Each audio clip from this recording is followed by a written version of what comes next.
evening, everybody. Welcome to another edition of Inside the Pigskin. And Noah, they're playing baseball down in Texas called the All-Star Game, but we got some All-Star topics. Let me get to the topics quick, then we go to the crew. Yes, we're going to be talking about Roger Goodell, Trevor Lawrence. That should be good news. Something easy for you to talk about, right, Travis? Right. Okay. The quarterbacks in new places. I've got a couple more in place. The winningest franchises in the regular season in the NFL.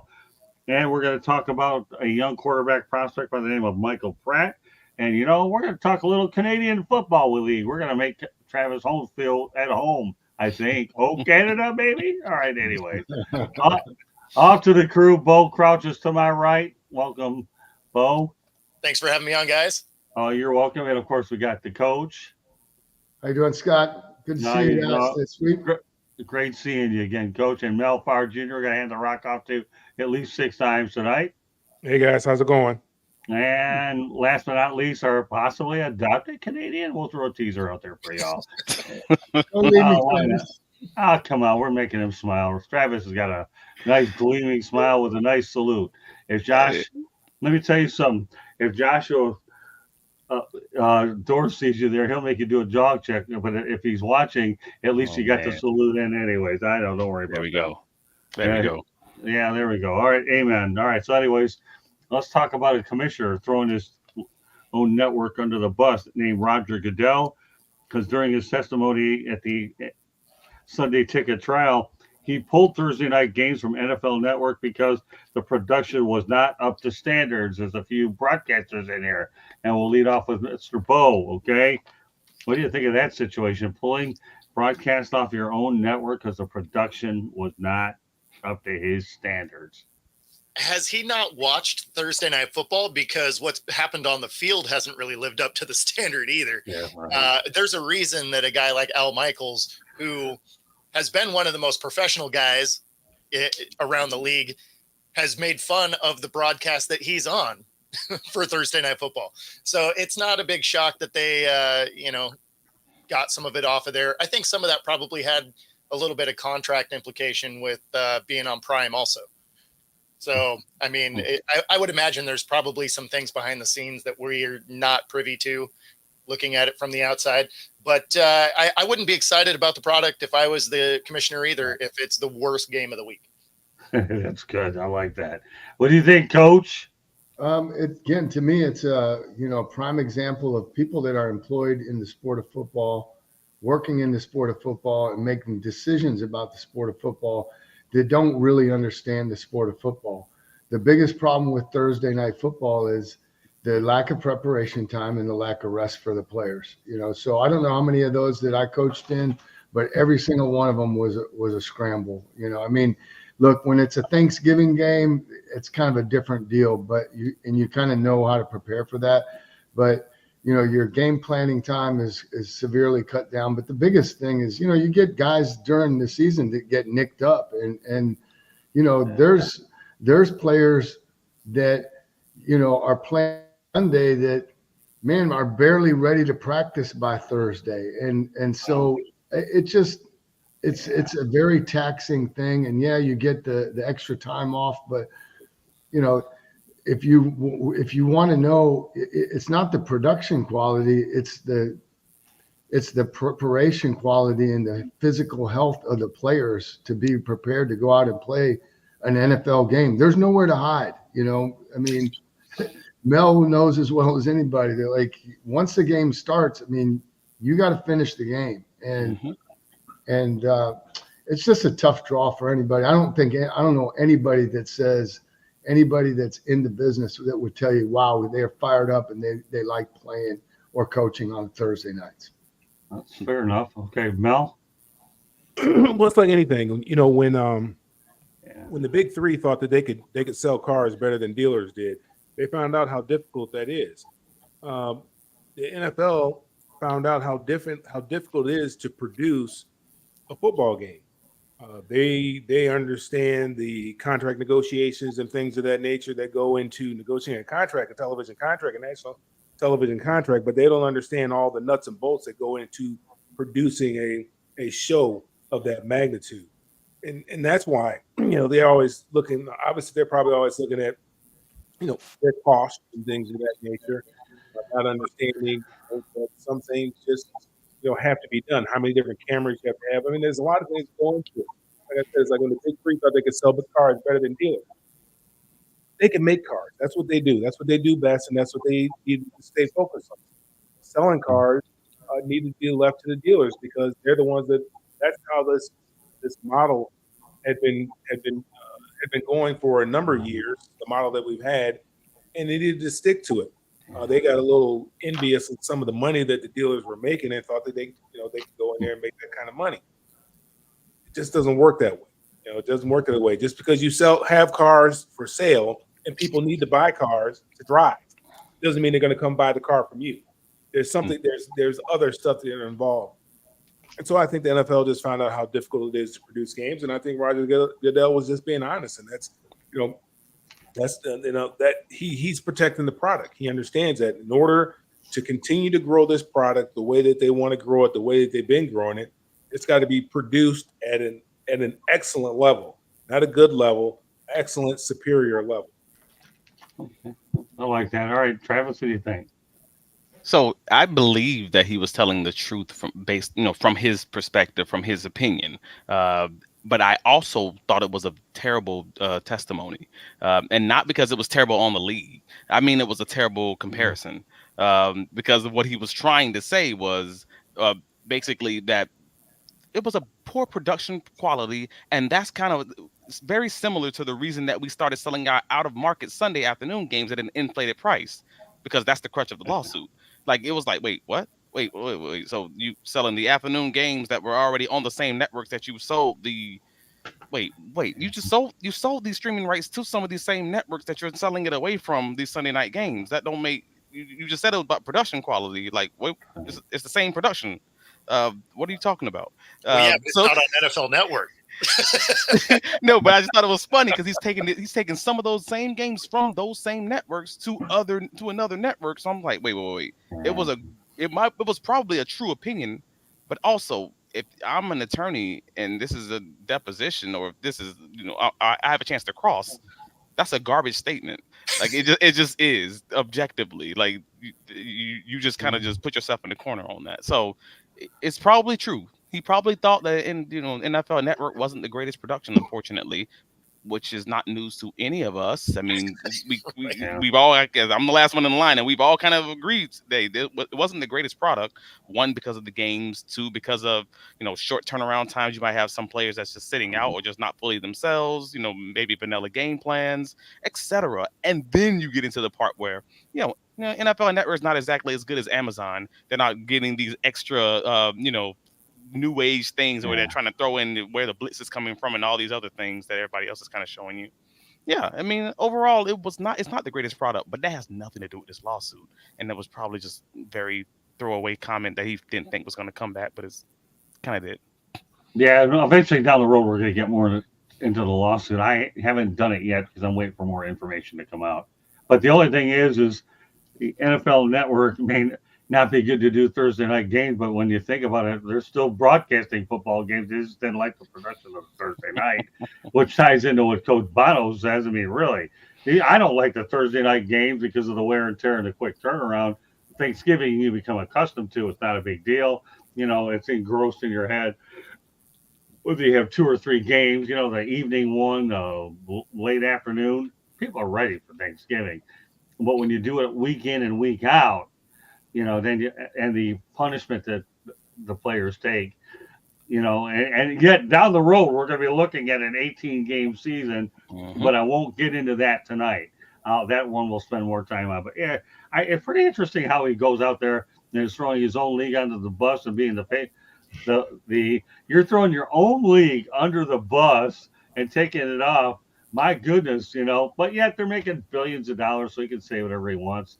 And it's not like he's going away anytime soon, as long as they keep paying him more than production money, if you get my drift. Okay. Is he really throwing them under the bus at the end of the day? They've already shifted the money away from a lot of the NFL Network productions.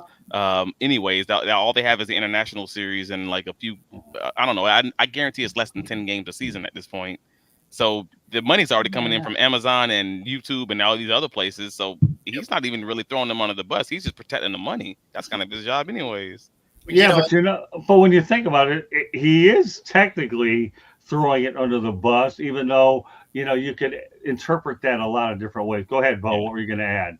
No, I was going to say it's really funny that he thinks the production quality was so bad on NFL Network, and don't get me wrong, it was, but the comparative product was Amazon.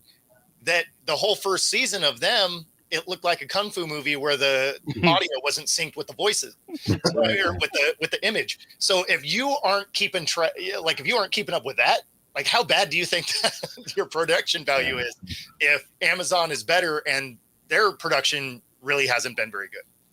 Yeah, and yet that first year the games were awful. And the matchups were awful. All right, well, what isn't awful is the fact we're going to take a station break, and Candy Emily's the one who's going to do it. Right, Candy? Maybe. She's playing peekaboo. Candy's watching the All-Star game. There it is. I'm coming. I'm here. There I'm it is. here.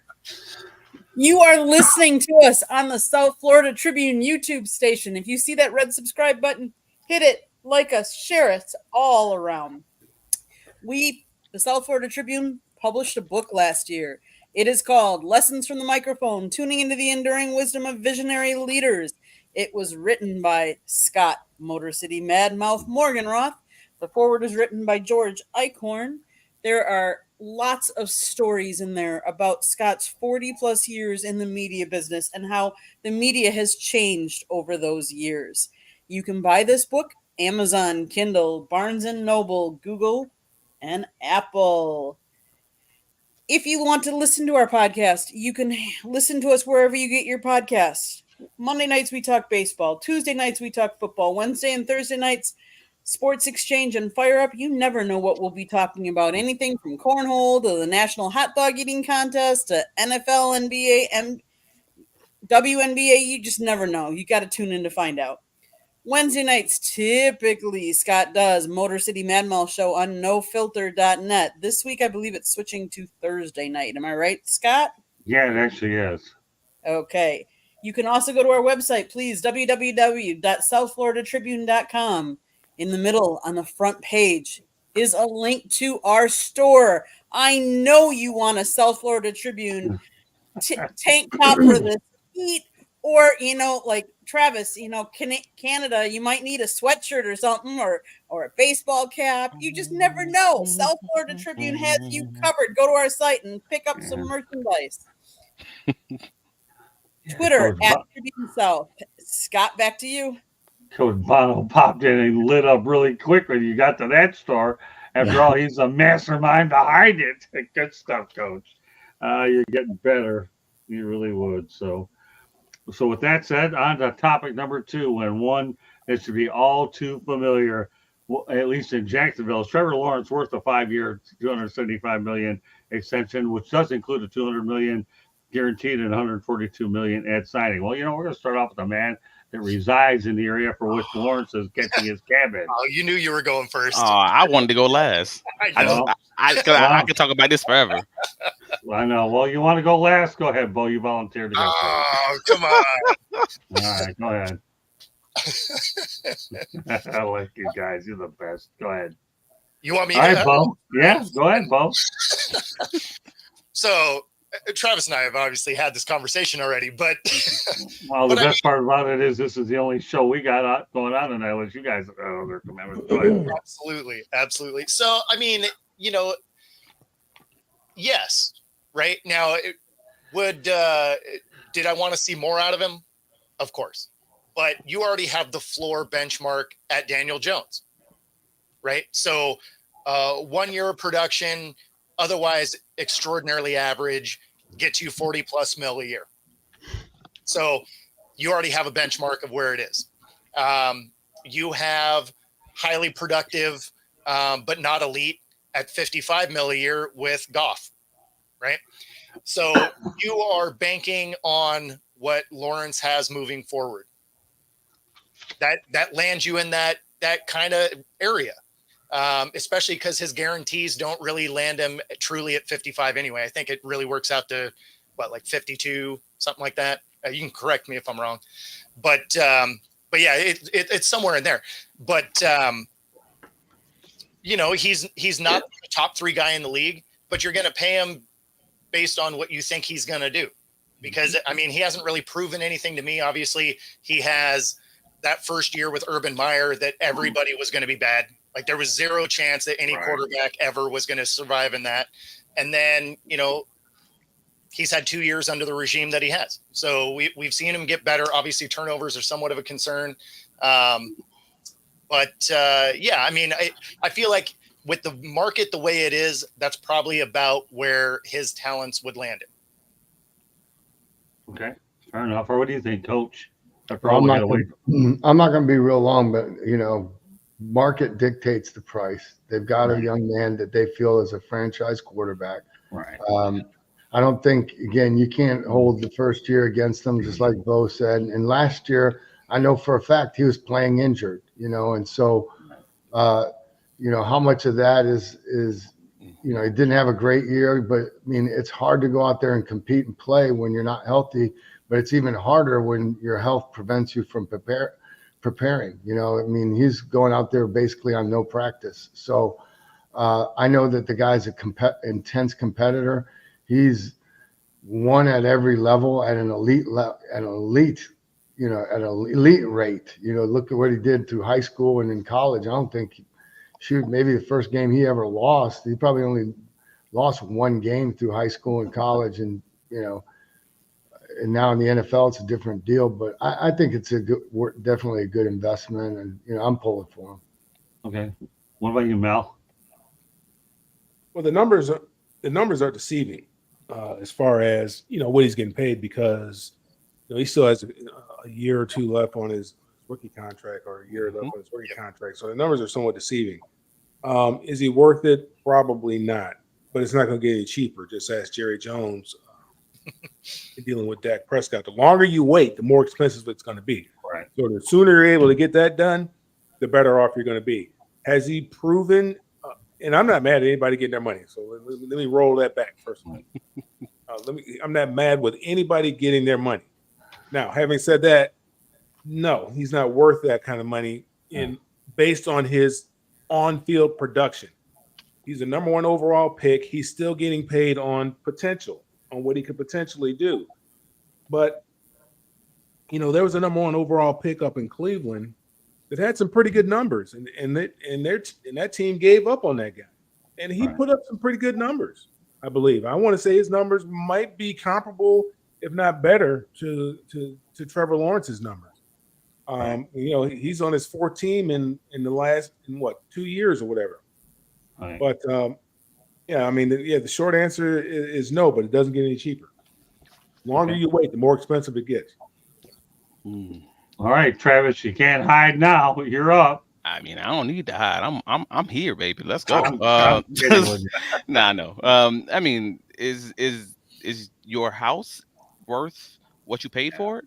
Is the cost of a house in New York worth $2 million or whatever it is, for a studio with a piano sitting in the middle and a hole in the roof? I don't know, man. The cost of a house is the cost of a house. Do you want a house or do you want a shed? Like that's the conversation. Do you want Daniel Jones, or do you want at least average to an above average quarterback play? Because the cost is the cost. And that's really all this is coming down to. If you want a top 10 quarterback, and I would at least argue, I think we've already had this argument a few shows back, I would consider him a top 10 quarterback. If you want a top 10 quarterback, hey man, that's the price. As Bo already said, Daniel Jones kind of put that line in the sand for Daniel Jones got paid so y'all could get paid too. That's what that is what it is. So the line in the sand is $40 million per year guaranteed, and that's just what it's going to be. And that was with him cutting his contract up and pretty much starting from Jump Street. Well, and that is with wanting a house and getting a shed. Right. So that's what it is. And from a franchise that's seen Blake Bortles get paid and immediately be out of that contract a year later, if you think you have the guy, you kind of have to bite that bullet and just do it. And that's what it was. So at the end of the day, he's going to get essentially, because Mel said it earlier, the numbers are a little wonky. You have to remember that he still has 2 years left, and it's not even going to hit the cap until 2 years from now. Cool. Then at that point, he's kind of averaging 42 a year. If you want to take those 2 Ricky years and add them to the extension, because again, if we're comparing it to the Daniel Jones situation where his contract started immediately, then that's the same conversation. A guy who made 40 million per year versus a guy who makes 42 for the next 7. That's a different, because these are different conversations, and that's, if you say you got wonky numbers, you got to find a way to put them apples to apples. So all of that being said and done, Trevor Lawrence is going to be like the freaking 10th or 11th ranked quarterback in nationally, in amount per year when you get to the end of all of this. After everyone else, after Dak gets paid, after Tua gets paid, after all these guys have extensions over the next 2 years, we're going to be talking about this just like we talked about the Christian Kirk contract. Like, guys like going to be like 18th in the league or something crazy. So yes, you can't do the math like that, because otherwise, why not? Wait a minute. Then that Russell Wilson situation doesn't seem as bad, because he I never don't played under that contract, but he was still there. Like, No, he never played under that contract, but he did get the signing bonus money. Right. So I mean, that's big. And now Trevor Lawrence got signing bonus money too. Yeah, I'm an Right. accountant. You can absolutely make that average argument. it out over the term, then it doesn't look as bad. But as far as cash outlay, there's a lot of cash that's laid out. Oh, absolutely. But I'm not Shad Khan. Hey, my money. Hey, man, ball out of control, baby. You got a yacht. Go ahead. I got a new yacht. Yeah, you got a brand new yacht. Like, come on, man. Spend your money how you want to spend your money. I'm not checking your pockets. He's got a new stadium coming. Yeah. I am not checking your pockets. At the end of the day, spend your money how you want to spend it. Just make sure we have an adequate quarterback and hopefully a good roster. And I don't want to see you being out here like them broke owners who are struggling to get these bonuses and trying to spread it out. All right, Travis, I'm going to tell you I'm going to tell everybody what Travis just did to me, okay? He, number one, I'm bad at math, okay? Number two, and I'm not afraid to admit it, I am bad. That's when you're a journalist, you're bad at math. And if you're good at math, you can't write for diddly anyway. So what Travis just did is he hit geometry, trigonometry, and algebra at me all in one shot. All I know about general math is this, okay? Lawrence got $142 million in signing and $200 million guaranteed, and I don't know about the rest of all them numbers. And my father-in-law Fred Ebling, okay, thank God I wasn't in his class. I probably would have failed, but instead I got his daughter, so I had the upper hand instead of him. But the reality of the situation is this: Shad Khan is banking on Doug Peterson. And I said banking because my wife's in the banking business, okay? Doug Peterson to make sure that this guy pays off, period. Yeah. We can slice this pie any way you want, okay? Just leave my fingers out so I don't have to go to first aid, okay? Because that's happened a time or two, but never mind. Too much information? Yeah, from an accident waiting to happen, 29 operations later, yes. But I'm going to tell you, Trevor got at least the guarantee. The other stuff, and you're right. I mean, Urban Meyer, that situation was a redshirt year. Doug Peterson's a heck of a coach anyways, and he knows how to work with quarterbacks. So I'll tell you what, okay, Shad Khan is banking on Peterson to make sure that Lawrence is worth every bit of that money, no matter how you slice it. And, I'll say one other thing. Every one of these quarterbacks should be sending Daniel Jones Christmas cards and Christmas presents for the money that they're getting, because he's the one that started it and the Giants took the bait. I mean, Daniel Jones is the most recent examples, but we've all talked about the true legend at the bank, and that's Mr. Kirk Cousins. He's the one who started us down this road. Okay. Well, you know what I'm going to do? There is one that rivals that, and that is Matt Flynn, because he never even had to take a snap. Never even took a snap. That's fair. He got $10 million guaranteed to drive through Seattle for an afternoon.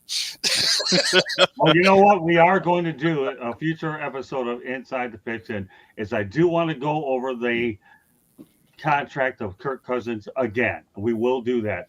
But for all intents purposes, okay, I couldn't help but to bring Lawrence in here. We're obviously going to find out that when he reports to camp, he's a $275 million man. That's all I can say. and I'm the $6 million man because they've had to rebuild me 9 million times. That's why I meet my deductible every February.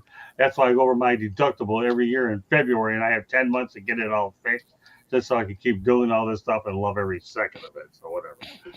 So did I get all that off my chest? Does it matter? Boy, you got a lot out of this topic, more than anybody could have thought. All right, quarterbacks in new places. Okay, we're going to make sure that Travis Holmes still feels at home. We're going to talk about Gardner Minshew to the Las Vegas Raiders, Jimmy Garoppolo to the LA Rams. You know what, Bo? Go ahead. What do you think of both of these two? Start off with Minshew and then talk about Garoppolo. We don't have to get into a long drawn out. Do you think which ones will work out better, or will both work out? Well, I mean, we'll start with Minshew. He at least makes the Raiders interesting, right? Like they have some pieces. Minshew to me is a lot like Ryan Fitzpatrick, right? Okay. He's this era's version of that. Like he can win you some games. He's definitely going to lose you some games, but it's going to be exciting to watch. So it'll be fun football, even though they're probably not going to be really competing for that front spot in their division. Jimmy G as a backup seems right. That's really all I got to say to that. All right, fair enough. All right, Coach. I think Vo brings up a good point. I like both of them as backups. I don't like either one of them as starters. I think that, neither one of them are what I would consider elite level quarterbacks. I think they're average, competitive guys, especially, Minshew, love watching him run around. I mean, he's going to definitely compete, but I think they're good, solid number twos. Okay. All right, Mel. Yeah, I think if you hear anything about either one of these, it's not good for the teams that they're on if they're having to play again, like we talked about last week. But as backups, I'm with Coach and Bo. I think that they're a lot better than, let's say what the Lions have had for the last couple of years with Doyle and whoever else. Because these guys have played games, won games in the NFL. Jimmy Garoppolo obviously started a lot of football games, won a lot of football games, and has gone deep into the playoffs. I think he went to a Super Bowl, didn't he? So he's a made man. He's a made man. For whatever reason, he's just, people just don't fall in love with him for whatever reason. Right. But he does enough. He can do enough to get you there. Just has had problems with health as of late. Gardner Minshew, he's a great story. Guy threw for a bunch of yards in college up there, I think, with Mike Leach in Washington State. Yeah, I think he's a great story. But again, if he has to get in there for you, your season's not going well. If he's a stopgap, I think he's one or the two starter, games, right? huh? I think he's going to be the starter.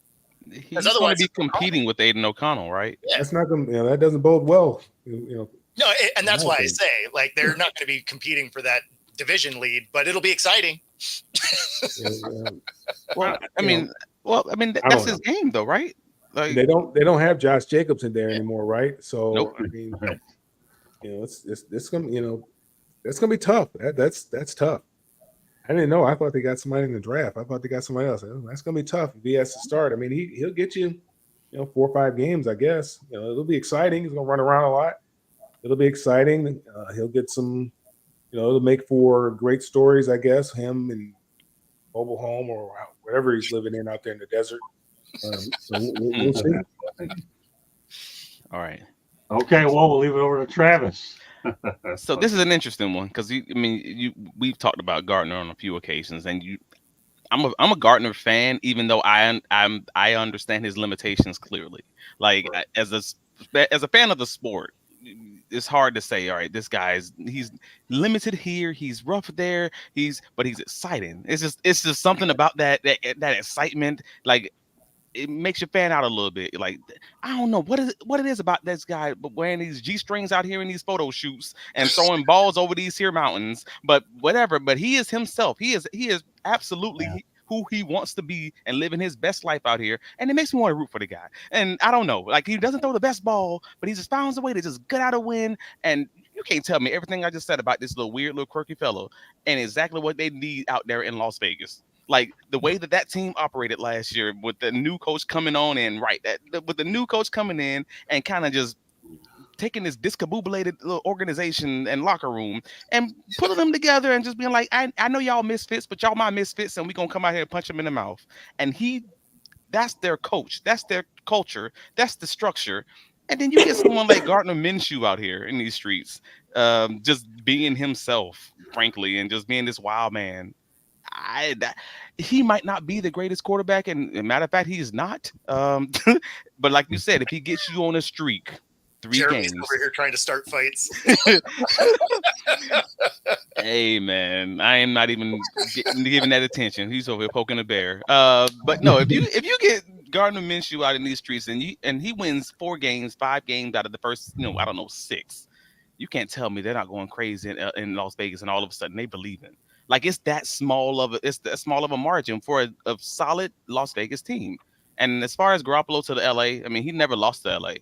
It was just a weird thing. Garoppolo never lost to the LA Rams because he never actually had to beat them. He just had to be good enough just to be a basic quarterback who's not going to ruin the game, not going to turn the ball over. So for a backup quarterback, you're not going to get much better than that. That's a reacclimation project. Maybe they can do something good with him, flip it. Who knows? That's a solid spot for him. All right, let me tell you this. I was actually covering the draft, okay, in Jacksonville when the Jaguars made the pick for Gardner Minshew, and they were raving about that pick. We as much as you hate to say you're going to put Tom Brady in the conversation, anytime you think you have a pretty good quarterback that late, there's no way the name Tom Brady cannot be mentioned.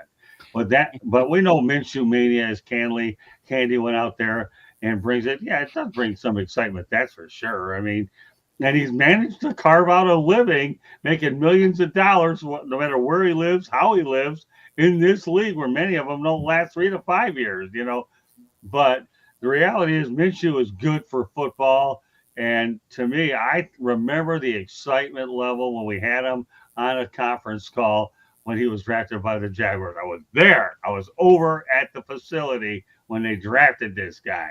All right, let's go to the comments. Obviously, Shohei Ohtani, the homers, 400 feet, 3-0 National League. Kneecap biting joins the show tonight. So for the past 4 years, 50 games, 4 more TDs, and 11 less interceptions from Minshew versus Trevor Lawrence. Food for thought. All right, well, that's your food for thought, guy, not mine. I just saw the guy play while being bounced around the league. You know what? He's a journeyman quarterback. Okay, Lawrence. It's why I liken him to Ryan Fitzpatrick. He says for the last 4 years, and meanwhile, Trevor's only played 3. Like, make it make sense. Yeah, right. Lauren. He's that guy, right? Like he's exciting. He's entertaining to listen to. He's been bounced around the league. He can win you games. He's going to have that game where he throws a bunch of picks. Like, yeah. Fitzpatrick retires. Minshew comes on the scene. It's the same dude. That's fair. Minus the Old Spice commercials. Oh, I'm sure they're coming. Come on. I hate to even think I'd be dumb enough to make this comment, but I'm going to do it. And, Nipsey Russell many years ago said, will sex be great when I'm 98? It might be, but I won't participate. Okay, I remember. You guys ever remember that comment? So, you said what? No. Nipsey Russell, coach, you remember him saying that? I do not. Yeah, I do. So he said what? Nipsey Russell. This is for a lot of us. Will sex still be great when I'm 98? It might be, but I won't participate. Well, you know what? Here's the thing, okay? Minshew, to me, I'm coming off with an analogy nobody would ever think of could come out of anybody's mouth but mine. But here, Minshew, to me, is instant gratification, and you can go ahead and break that down any way you want, and I'll let the imagination run amok, and I'm leaving it there. So I had to get it out there. Interesting. As for Jimmy Garoppolo, you know what? Playing under here we go. We got a Nipsey person, Kenny of the 49ers. Nipsey was great in Wildcats. Look at this. We have a Nipsey Russell. Somebody out there remembers this guy, really? I'm just trying to Yeah, I didn't think you were a fan of hip hop, Scott. This threw me off for a second. When you said Nipsey, I'm thinking like, Nipsey. Nipsey Hussle. Yeah, Nipsey Hussle. What we doing? Well, Honestly, that's where I thought he was starting off too. On a night where baseball's being played, I just threw a curveball at you guys, so I had to make sure that. That was a knuckleball there, man. Well, that may have been a knuckleball too. That might have been the old spitter. I'll call it my knuckle curve. Is what I'll do. But yes, kneecap biting. Nipsey Russell was a great comic. So, as far as Minshew, instant gratification if you need a couple wins quick to keep you in the playoff hunt. That's for Jimmy Garoppolo. You know what? To me, you don't need him for a whole lot anyways. You really don't. If you can get a couple of games out of him, the hope is that Matt Stafford can stay healthy, and knowing that he has a potential contract situation coming up is better for them not to have to deal with Jimmy Garoppolo. So I know we threw this at a lot of different angles, and who in this show would ever think there would be a Nipsey Russell mention, let alone the fact the word sex is even brought up in this whole thing. But you get it all the way around here on Inside the Pigskin. That was you, Scott. You being a fan. You a fan. Okay. Yeah, that's right. Hey, you're supposed to use blinkers when you switch lanes. Like I was not sure where you were going. Yeah, nobody knew where I was going with that one, so that's why I have a smart crew. Where's this guy going with this one? Hello, Ralph Williams. How you doing tonight? So yeah, nobody knew where I was going. But I like to listen to you guys. And all of a sudden, and then we got Gardner Minshew, who, by the way, I was there when he got drafted and saw him play some games. Oh yeah, shout out to Denny Thompson, his quarterback coach in Jacksonville. That's that dude. I mean, let's face it. When injuries took a toll out there, Minshew was there. He actually had that town riding on him with Minshew mania. And for anybody that's ever covered a game out in Jacksonville, that to me is one of those towns where I don't care about Tampa. I don't care about Miami. Excuse me. It's the only game in town, and Jacksonville to me is a sleeping giant when it comes to a football town. You put something even halfway decent or even competitive, those people will put numbers in the stands. And that's all there is to it. I don't care about the AAA team and the AAA hockey team or whatever. The Jaguars are it there, and I'll tell you one thing. It doesn't take much to own that town as long as you have. I mean, Scott, did you call them Jaguars? Yeah, why? Oh man, I just heard that you had that European twang to it. I just needed to confirm. Well, what Jaguars. Is it? All right, cool. Jaguars. I see one of those people on Twitter called Jaguars. Well, WIRES. I thought that was the proper phonetic name. Well, it's because the stadium deal hasn't been fully inked, so they could still move there. So he's just trying to get them ready. Yeah, I don't know. Hey, listen, I still let me tell you here in South Florida. Okay. Well, wait a minute. Here in South Florida, I still have a problem with Okeechobee. Everybody says it's Okeechobee, so whatever. I didn't grow up in an Indian town, okay? I grew up in Motown, and Coach Bono and I know what's in Dearborn, don't we? Yes, we do. Yeah, exactly. It is not Okeechobee, that's for sure. Hey, Travis, if you move to Canada, I think you lose your Jag fan rights. Nah, man, I'll still be a U.S. citizen. I'm still gonna be a U.S. citizen up there freezing with them people in them Eskimo huts, and we're gonna find a way to get this thing done, baby. You can't say Eskimos anymore because the Edmonton Eskimos were named their Edmonton Elks. And God, they're awful ever since they had that. Warren Moon isn't walking through that door. We got to get you comfortable with the Canadian. All right, they're gonna have to teach me when I get up there. We're gonna have to figure it out. Although we're out, now that we can do this teleconference thing, anything you need to know, let me know. You went to school in Northern Michigan. It's not much difference. Bingo, 30-minute drive. There you go. Yeah, there you go. All right, kneecap fighting. Another one with Flip Wilson delivered better one-liners than Russell did passes for the Broncos. Oh, all right, that's interesting. Okay, I'm not sure how to really absorb. All I know about Flip Wilson is he changed himself to Geraldine when it was over. So for a lot of you people that want to change from man to woman real quick, Flip Wilson had that drilled down pretty good, and all it took him was by the end of the show to do it. So Jimmy G had a passer rating of 99.2 with 13,599, 2 touchdowns, 42 interceptions. All right, all he did was win. Yeah, all he did was win. Jimmy D did was win. That's all he did. And they're still winning without him. Exactly. Well, and they didn't ask him to do a lot. And when they needed him to be clutch, why that's not a triple-digit rating, is because those are the ones he didn't hit. Man, y'all sound like Yeah. some haters. Y'all hate. Well, let me tell you, Jimmy Garoppolo, everybody knows I'm is with always you there. I'm with you there. Yeah, Jimmy Garoppolo is a game manager. All right, let's talk about winning his franchise in the regular. Okay, I mean, we there's so much into this elite game. I mean, how many guys are truly elite? So Not even probably a handful. I Maybe look at it this Josh way. Allen, Mahomes, Burrow, maybe. Who else are we talking?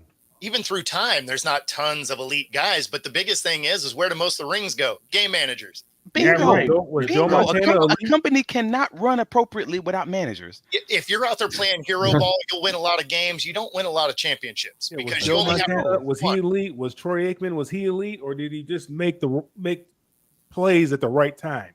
And they relied on that running game. I mean, Emmitt Smith is, if I'm not mistaken, the all-time leading rusher. Troy Exactly. Aikman is not the all-time leading passer. No, he Nowhere had a near. all around him. I think he might have 30,000 passing yards. If I'm not mistaken. The all-time leader is what, 80, 90 with Tom Brady? That's why Dilfer has a ring and Dan Marino doesn't. Don't get me started there. Oh, Yeah, don't get me started there. All right, let's go to kneecap biting. Got some interesting stuff. And by the way, I've always thought one of the better backup quarterbacks in recent years was Drew Stanton. I really did. So he's not even on the list that we're talking about. And let's go to what Milton Berle Scott. Okay. And if Cam Newton was trying to audition as a Medea stunt double, he might have been able Medea. to. Well, I knew that's another one of my great pronunciations. Swing and a miss. Yeah, all right, whatever. I'm not worried about it. And Kenny, your friend Tarkington was great. Guess what, Kenny, though? I did have his nephew, Chip Tarkington, on the show, and I'll be putting that up on Facebook, and it's on the YouTube channel. I had a good talk with his nephew. Are you familiar with Chip Tarkington at all, Coach? I am not. Yeah, he's a really nice guy. Earl Morrall was one of the best backups ever to play the game. Yeah, he was. Yeah, sure. He was on the undefeated team, so we'll keep it going. All right, now back to where I want to go with all this winning franchises in the regular season through 2023. We'll start off with Green Bay at 799. The Chicago Bears are actually 793. The New York Giants are 721. Pittsburgh 671. Washington 629. So the real question is this, okay? Will the Bears pass the Packers this season? All right, we're going to go back. All right, go ahead, Bo. Oh, that was it. No. Okay, good enough. No need to expand. Yeah, short answers are okay too. And long ones doesn't matter unless I have a rant that goes ballistically. Okay. All right, yeah, we know Candy Evelyn. We knew what that word was going to be. That's right. The emphatic no. Yeah, that's with the yeah. All right, so hey Jeremy, remember I told you about the names here. They must be accurate to be acknowledged. So that a boy. Okay, Don Shula, coach in both times. So Keed. Oh, come on, Jeremy, your spelling is looking worse than my cat's. Okay. Ben Shula. That should be lead the Colts and the Dolphins to the Super Bowl. All right, you know what, Jeremy? I'll give you some good advice. Put the bottle down, Jeremy. Yeah, put the. Are you drinking tequila or are you drinking Diet Mountain Dew? Oh, Let me man. know. Or get back up. One of the two. Good All right, night. All right, that's all right, Jeremy. You know I like to bust your chops, especially when you get two spelling errors wrong within a matter of about 10 seconds. Okay. So what do you think, Coach? Yes or no? I'm going to summon my inner Dr. Evil and say, how about no? All right. So now Jeremy's got an excuse, no glasses on. All right, what's that got to do? Oh, typing on the phone. All right, whatever. Well, we can't bust the chops anymore. I still think if you keep drinking the Diet Mountain Dew, you won't. Your hands will be connected to your body anyways. And for those of you that have ever been in North Carolina, you ever drink Sundrop, I'll tell you one thing, that makes a monster drink or a Red Bull to me look like water. All right, Mel, what do you think? Yes or no? So your question is, will the Bears be better than the Packers next year? No. Will they have the all-time winningest in the wins column? Right now, 799 and 793. The Packers lead by 6. Will the Bears pass them this season? You know how bad the Packers would have to be for the Bears to do that's a negative. That's a negative.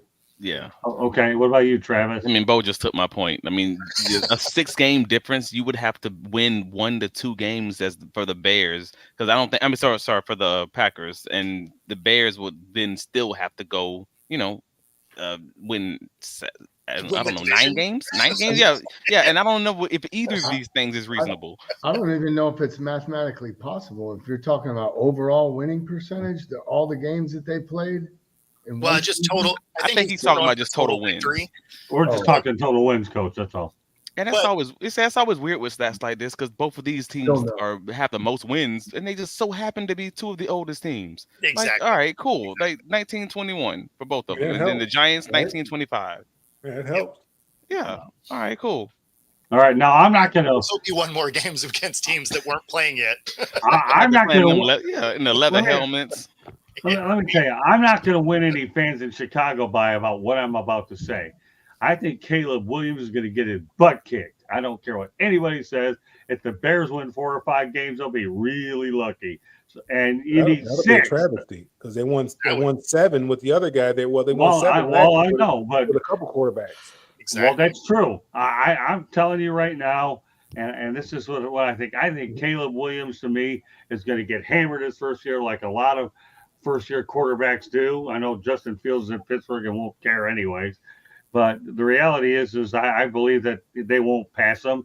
In fact, I think the Green Bay Packers will put more distance between them by the time we address this question a year from now. So I do want to give one shout out though. One thing Okay.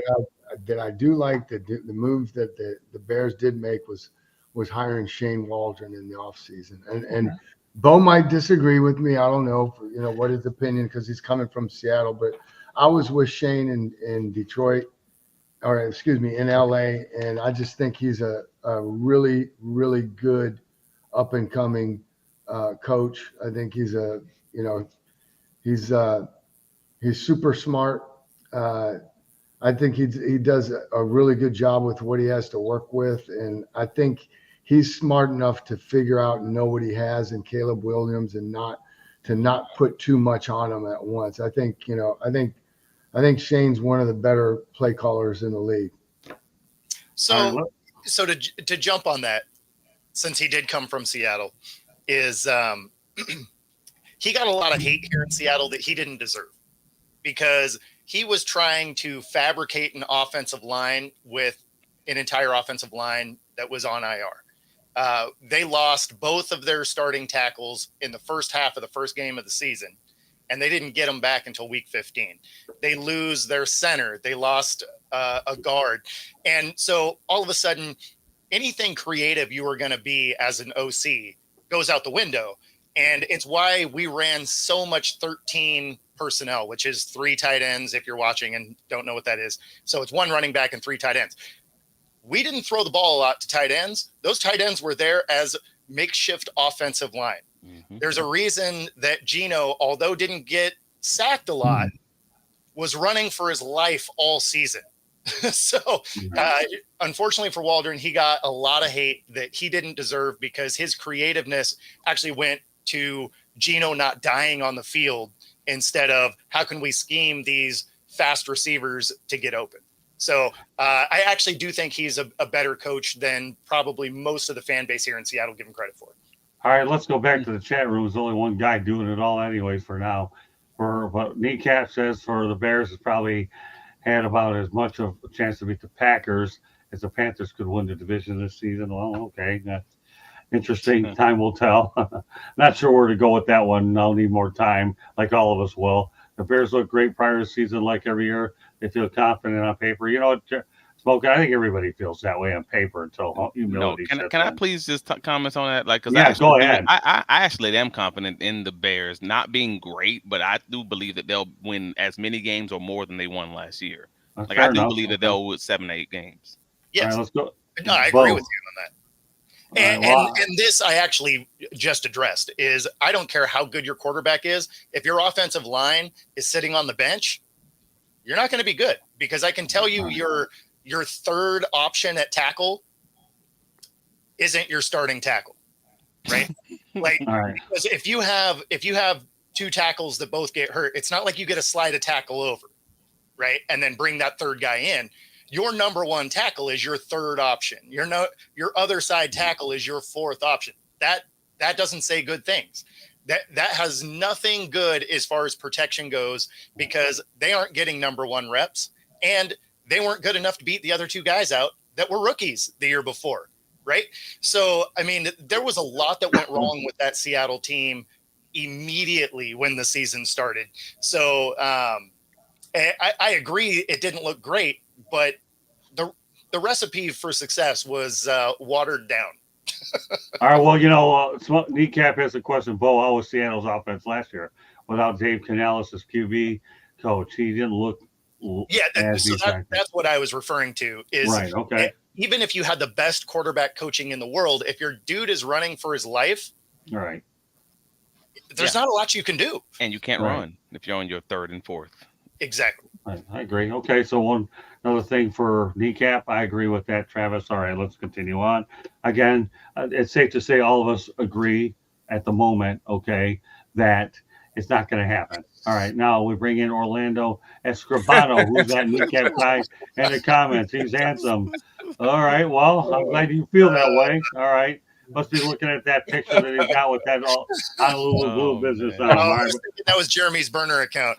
Yeah, I figured it would be. Yeah. All right. Well, no, it can't be. The spelling's too good. Hey, let me tell you something. I got to give Kneecap credit, though. He's taking this Thursday night off. You know what? That man's going on a date. So, good for him. Okay. Yeah. Nice. Hey, don't get him smoking. It's okay. We can hold the fork down for you. Go ahead, man. The whole dollar menu. Go ahead. Anytime you need a date, you can have the night off, because that's a holiday for you anyway. It's good. I want to see you find your mate there, pal. That's okay. Orlando's picking him up. Yeah, I don't know. It's crazy out here. It's crazy out here in these streets, in these dating streets. That may be one of those things where well, she's a really nice woman, I'm sure. I hope it works out, really, Jeremy. Nice, it's okay. Yeah, in fact, because when we were in Wisconsin, you can have next Thursday off too, and you can go after her again. All right, just making sure you take it to Black Rock Bar and Grill out in Heartland. That's all. All right, my brother's restaurant. All right, got to get that plug in for my bro. No, I had no choice. Right. All right, so here, let's talk about this. Okay, well, QB, this kid from Green Bay, Michael Pratt out of Tulane, was actually drafted in round 7, 245th. Be the biggest sleeper in the 2024 draft. He figures to sit like a lot of the Packers quarterbacks to wait their turn. So, all right, you know what? I'll go with you again, Bo. Again, okay. Michael Pratt was considered a pretty good prospect going into the draft, and I think he ended up in a good situation in Green Bay. Do you agree or disagree? Yeah. I mean, he's late in the draft. He's going to have time to marinate. Right, which is generally the case, generally what's needed in the case of you being a late round pick. So, that should be a good deal. And of course, there's a track record of Green Bay quarterbacks that sit having pretty decent careers. Yeah, I think. Well, good to know that she's a good Christian girl, ladies' choice. Hey, you know what, Kneecap? I hope you have the greatest time on the planet. Up. An update from the All-Star game, middle of the fourth, 3-3. AKA 33 is my lucky number, by the way. All right, so go ahead, Coach. What do you think about Michael Pratt? Who knows? I mean, yeah. You never know. I mean, look, Ron Wolf made a living out of, trading off all of Brett Favre's backups. So, you kind of hope that, that the kid develops and gets some good film, and then, maybe they get some trade value for him. But, the plan is for him to never see the field. Let's be clear about that. They got their guy in Jordan Love. Outside of preseason, we might not see this guy play a lick. So who knows? Okay, Kneecap, just to give you some information about the one thing, did you cover the fact that IU asked for a trade and John Lynch pulled a legal course? So, no, it wasn't on the menu tonight. But, the ones that we put out there were the ones I felt were best suited for what we were talking about tonight. No, I'd like to see how that thing plays out before I get into trade talk right now. I don't do anything premature. Okay, well, Mel, your thoughts about Michael Pratt? Yeah, I'm with Coach. I mean, if he gets in there, that's a problem. So Right. hopefully, I think Green Bay fans will hope they never hear this guy's name called. That he's, the emergency quarterback or the quarterback with the baseball cap on backwards and the clipboard. And a lot of these guys, all they need is reps. But will he get those reps? Probably not. So will he ever turn out and be a decent backup? Possibly. I mean, obviously he has some skill. Well, this is Coming out of high school, so I mean, he played in college, played a lot of games. It's a tough. There's only 32 jobs there, starting jobs. Then there's another, 32 backups. It's a tough gig. It's a tough gig. All right, Travis. I've heard a few GMs say something similar to this, and one of those GMs happens to be Ron Wolf, the Green Bay Packers general manager, which is you should draft a quarterback every year. If you're not drafting them every year, every other year is probably your bare minimum. I don't care if it's the last pick of the draft because of positional, hierarchy or how important the quarterback role is. The fact that if it is a needle on a haystack opportunity, it can change. It's a franchise changing move, whether it's for you or it's because you're trading Brad Johnson to. Well, who did the Jaguars trade him to? The Buffalo, to use those picks to get multiple players coming in. Cool. Right. Like at the end of the day, whether you're using that player or if you're trading that player for multiple picks to help your team build, then the quarterback role is so important that you just have to keep taking bites at the apples. But as far as this quarterback specifically, that's Pratt. Like, cool. He might be all right. He might be just a coin flip. He's a lottery ticket. He's Bitcoin. We'll see if he goes to the moon or if he's off the roster next year. Who knows? Because they drafted Sean Clifford last year. Have you heard anything about him? Right. No. All right, cool. So we will see. But at the end of the day, it's going to be great. Maybe he'll develop on the practice squad. Maybe he'll develop on the roster, or it will just be another bite at the apple, and they'll just choose another quarterback next year, and rightfully so. Well, the best part about this lottery ticket was it was in the 7th round, 245. So you can't call him a bust because he went so late. Well, that's why I say he's just going to sit there and marinate because he should never see the field. Well, like I said, I hope he sees a lot during preseason, so you can at least get enough game film on this guy to see what you have. I mean, Brock Purdy. What's that? Brock Purdy. Yeah. No. Right. Yeah. Well, I know, and that's true. Not possible.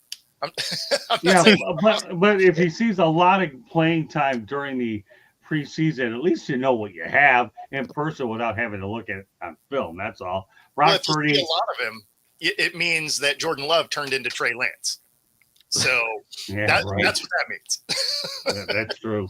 Yeah, that's true. Well, you have him, see what he can do. And like you said, the Packers have a history anyways of making guys sit. You never know if you have a hidden gem, but you have Michael Pratt at least through the preseason, and we'll see if you have him longer than that.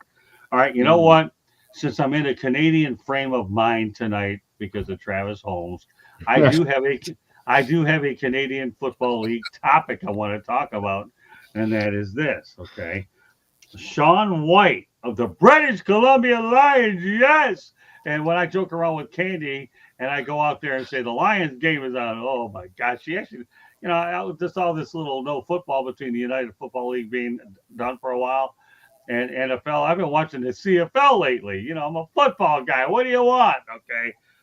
But Sean White of the British Columbia Lions, age 38, yes, on July 13, 2024, extended his team record to 39 consecutive field goals after adding 7 in a game in Saskatchewan, extending his team record and moving him into a tie second overall. Coach Bonamago being a special teams guy, and let's not kid ourselves, the goalpost is on the goal line, and that end zone is 20 yards? So what do you think about Sean White, spelled W-H-Y-T-E?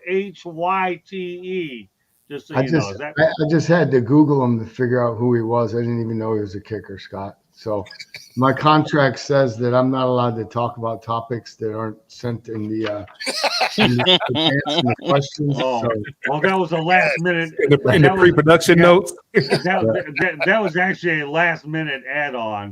But this kind of voids our contract, which means I get paid and well, you got to understand though, I am giving you a percentage of the sales.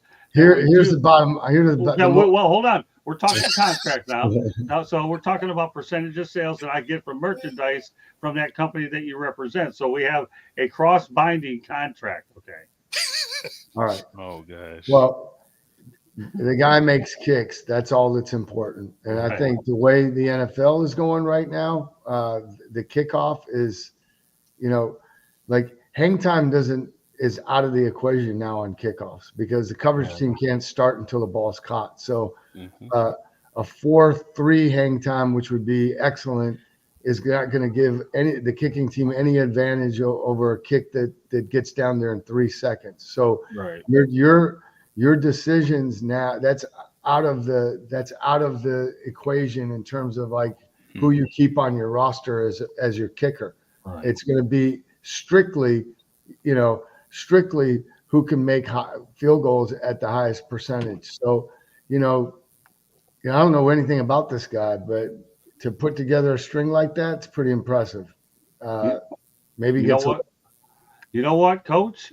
I'm gonna tell you, I didn't know anything about this guy too until I was actually watching the CFL game that night because I was actually watching it instead of crime shows because normally at that time I watched NCIS with my wife.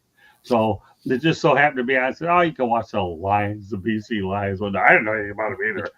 So and it made me think about Jake Bates and Sean White, and this guy's 38 years old kicking field goals that accurate. It blew me away.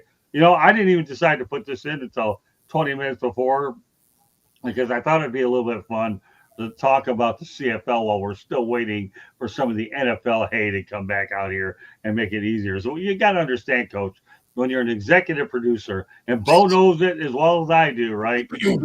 You're trying to come up with some interesting stuff. And I actually went into special teams with you to get you a kicker in special teams. But here's the thing. I have figured out why Travis is thinking about moving to Canada. Because he likes that Canadian bacon. I mean, he's tired of Trav does love bacon. Yeah, you're right. Trav loves bacon. So that was good. I like that. And not only that, the other reason he's moving to Canada is he'll have a lot easier time getting credentials to those games than you probably might hear in the States. All right. It may happen. It may happen. There's no guarantee I'm moving to Canada. I didn't say that. I need to make sure. And I need to make sure the people know. The other people. I don't need nobody hitting me up. It doesn't matter. You can do this show in Iceland if you want to. It doesn't matter. Everything's all a mouse click away anyway. I can just see the day, guys. Ready? Travis Holmes reporting from Iceland. Oh my God! Bring back the testing. Hey, we'll talk off camera, but I was just at the NHL show in Orlando 2 weeks ago. Ran into a lot of Canadian people. I don't want to say anything on the air. I'll tell you what the truth is. That's okay. All right. Yeah. Again, I went to school in UCF, but then I finished my last 4 years after college up in Northern Michigan. So yeah, I'm still I'm used to a lot of Canadians and French Canadians and a lot of the island people who live in the Toronto and Montreal area. So I got you. Yeah, we're good. I'm just saying, if you're broadcasting from Iceland, I'm going to come visit because I'm bringing my cameras because it looks awesome there. But as far as Canadians, Puerto Vallarta is full of them. So yeah, I mean, they're all over the place. What are your thoughts about the streak, Bo? I've done a great job taking everybody off topic here because we're talking about all these other places. What was the streak? What's the significance? 38 kicks straight. Made that many? Actually, 39. Oh, 39. I'm sorry. All right, there you go. Multiple, four game winning in the last and he had 7 in one game. And I'm still trying to figure out how they get 1 point. Is that when you don't take it out of the end zone and get field position? There's certain things that are really quirky there that I don't know. That's not the drop kick? I don't know. So who wants to comment? Are you up next here? It's a great streak. It's a great streak. Yeah. I've watched 0 of them. So I can't really speak intelligently about them, but All right. anytime you can hit close to 40 of them in a row, that's impressive. Yeah. Right. No. All right. Well, kneecap fighting says 39 consecutive is pretty friggin' awesome. Yeah, I'd say Absolutely. so.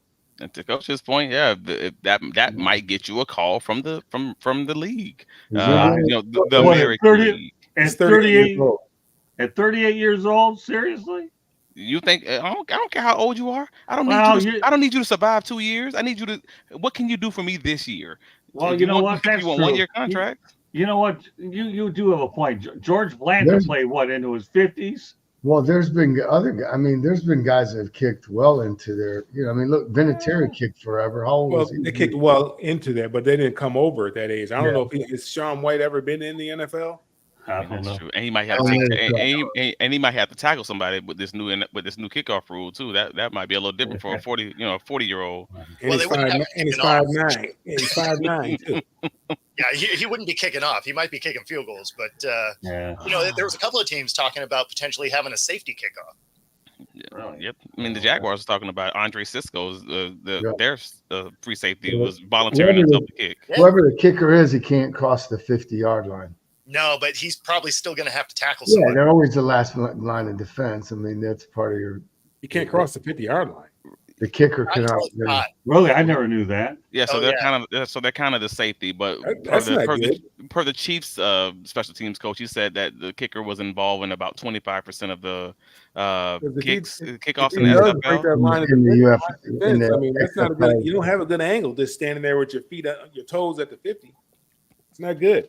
No, but I respect Sean White. He was out here with a few other kickers who got fined by the CFL because they were complaining about the balls being chipped and how they felt like it threw them off 3 weeks ago. Just reading an article where they're complaining about it, and he just kept getting fined because he didn't care. Which I've actually talked to old kicker for the Jaguars. Goodness gracious, I'm drawing a blank on his name. Who basically said the same thing. He was like, "No, you can feel like when you punt the ball and stuff like that. Like you can feel the chip that they have inside the ball." And I'm like, "Oh, really?" I'm like, "That's just a different thing." He's like, "Yeah, you just know it when you're kicking that ball versus the unchipped ones, and it can get a little annoying, I guess." But I just thought that was weird. So I guess they're finding them up in Canada for even talking about it. Well, Mel, so here before we go to the chat room again, because now we got some information. Okay. First of all, that 39 streak is pretty impressive. What do you guys think about the goalpost being right on the goal line? I think everybody can answer this one. Well, I mean, there's a reason the NFL moved it, right? Like, I don't want to run into that thing. Yeah, okay. Their end zone is bigger too, isn't it? 15 yards, whatever. Their end zone is 20 yards. How much? 30? 20 yards. 20 yards, yeah. Yeah, it's all 20 yards, I think. That's what it was. Yeah, I mean, Canadian football, that's outside the scope of my contract. I'm like, coach. Yeah, everybody, we're all worried about contracts here. That's okay. It's all funny that this is probably one of the funnest shows we've ever had since I threw a curveball at everybody on All-Star game night anyways. Even if our audience is watching the All-Star game, at least they can know that we're having a comedy show here on the side. All right, because all the people on here are football related anyways. So here, let's go ahead to kneecap fighting. Talk about some old kickers here. We'll talk about Jason Hansen, Sebastian Janikowski, and Vinatieri Gary, and Morton Anderson, kickers that play for a long time. That's true. All right, now, Candy, for all of us that didn't know anything, we'll just put this long comment up.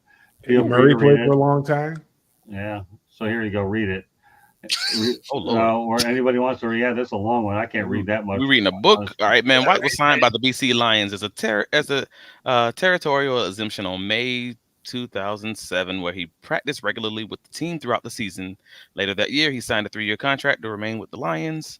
In 2008, he spent the year on the practice roster. In 2009, following an injury to incumbent Lions kicker Paul McCallum, White played his first professional game he played in 2009 against the Edmonton Eskimos, where he made his only field goal attempt of 23 yards. And he recently said he wanted to play longer than Paul McCallum played. So I wonder how old he was when he retired.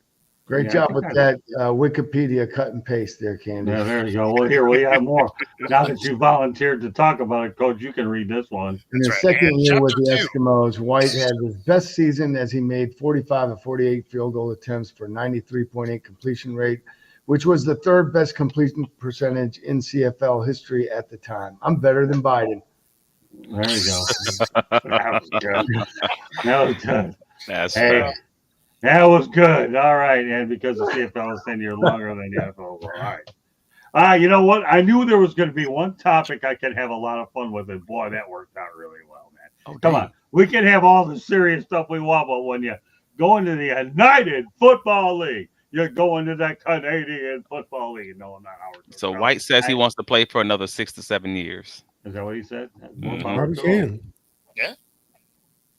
Man, all I can say is Sean White is doing good work north of the border. Candy, come in for another station break. You've done an unbelievable job with all this crack information, and we're all cracking up here tonight looking at all this crazy stuff that I went ahead concocted up.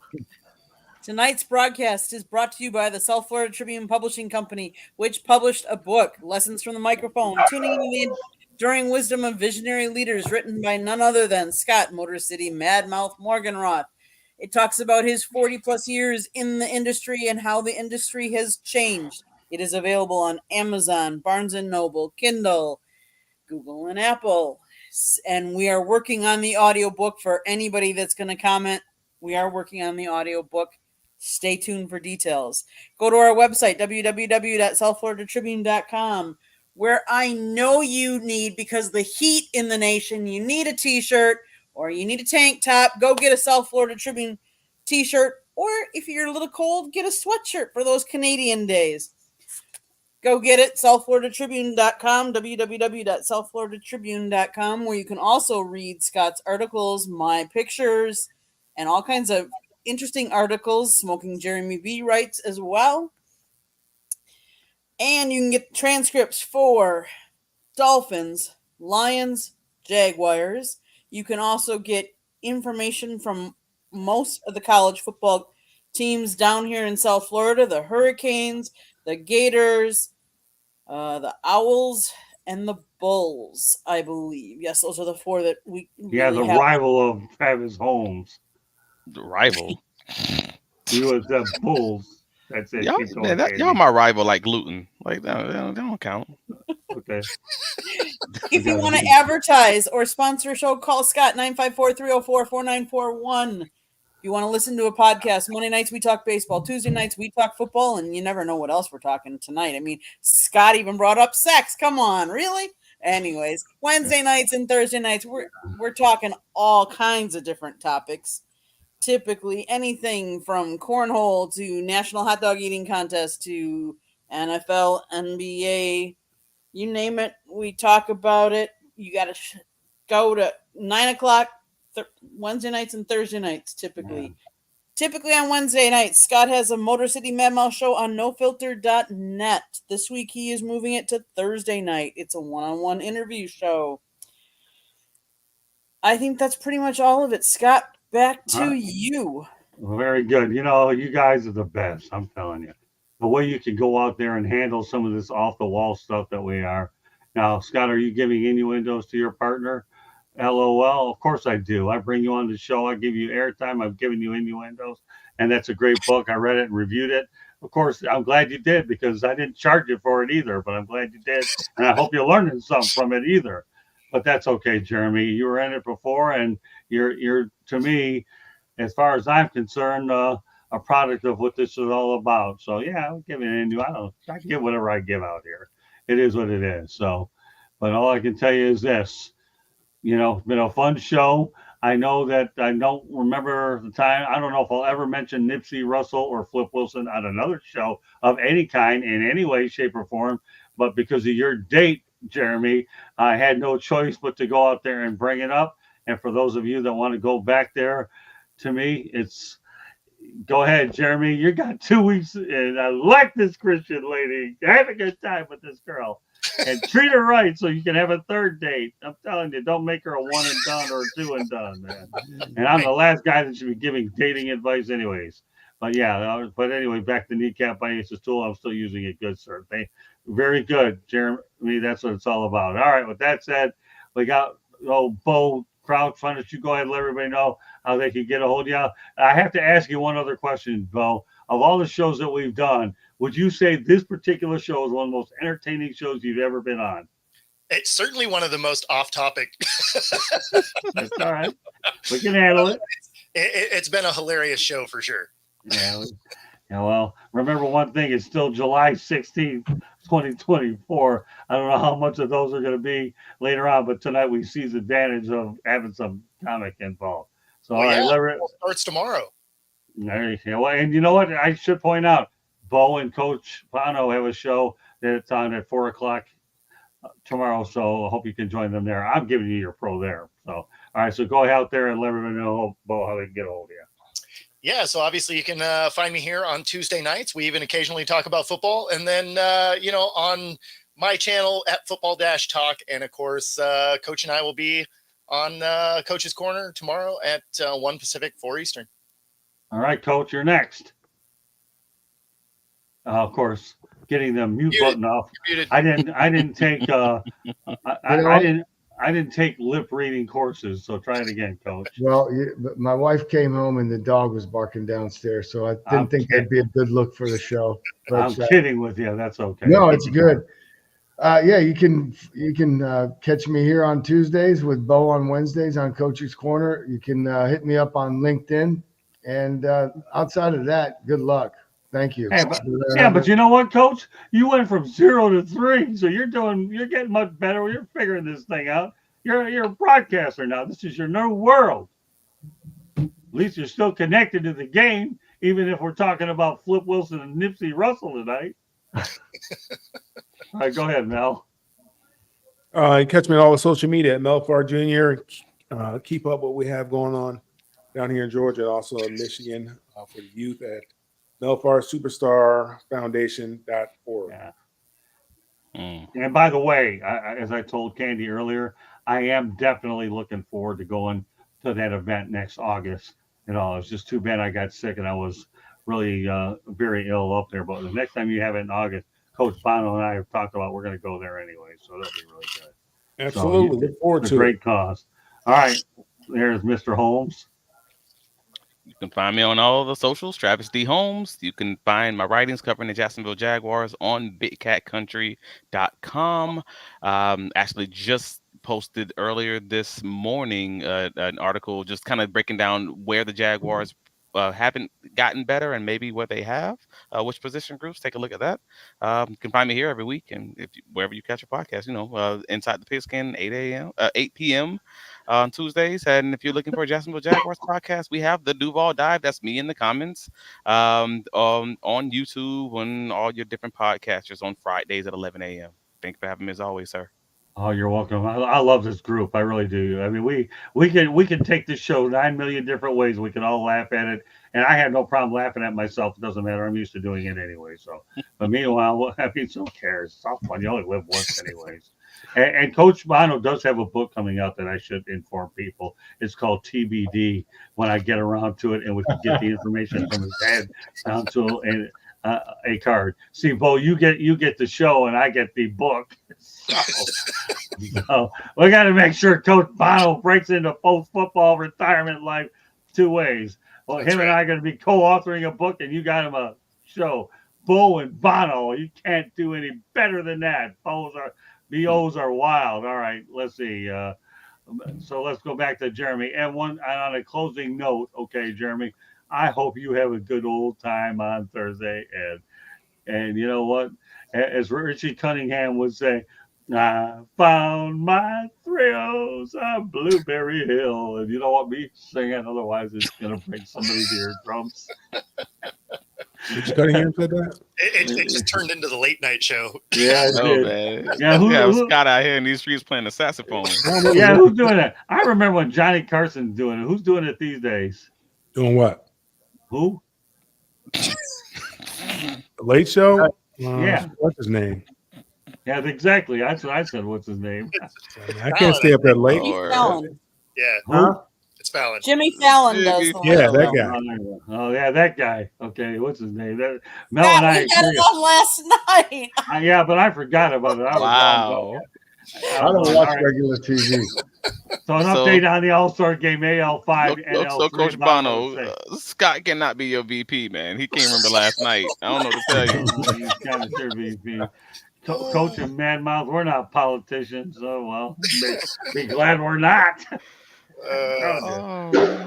And if I ever become a politician, it'll be under the following condition: that Vera Mikakovic over at Black Rock Bar and Grill gave me the 2 best strawberry margaritas loaded with a lot of tequila, because I guarantee you I'll be sleeping before I can say a lie.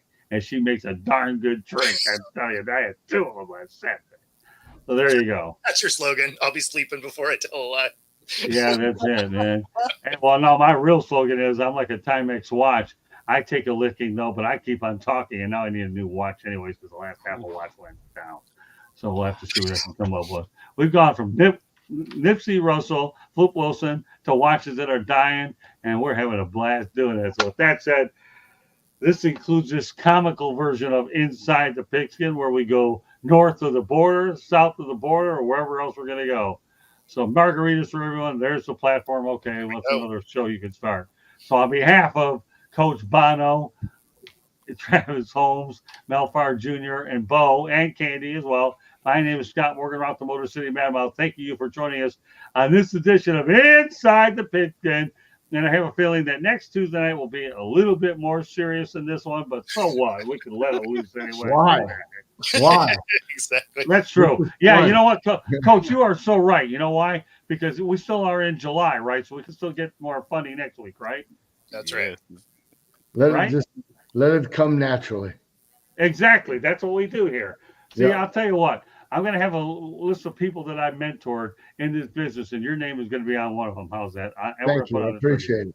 Oh, no, we will. Glad to be on that list. I'll tell you what, Mel's the same way. I'll tell you, when I was working with Peter Ween, he didn't know anything. But Mel, I'll tell you, this guy's come a long way, too. You can mentor people any age you want. It doesn't make any difference as long as they're coachable. Right, Coach? That's right. All right. Well, all the one-liners are there. So, Shohei Ohtani. I don't know if he's in the game, but I'm going to get out of here and see if I can watch him. And I won't have any sleep tonight. Networking event at 7:45. But boy, it's been a blast with you guys tonight. All right. The Dream Team. No, I'm not talking about USA basketball. I'm talking about this. All right. With that said, good night, everybody. From Inside the Pigskin, once again, on behalf of Bo, Bono, Mel, Travis, and Motown, Motor City Madmouth. Good evening. We'll see you next Tuesday night. Bye now. Good night.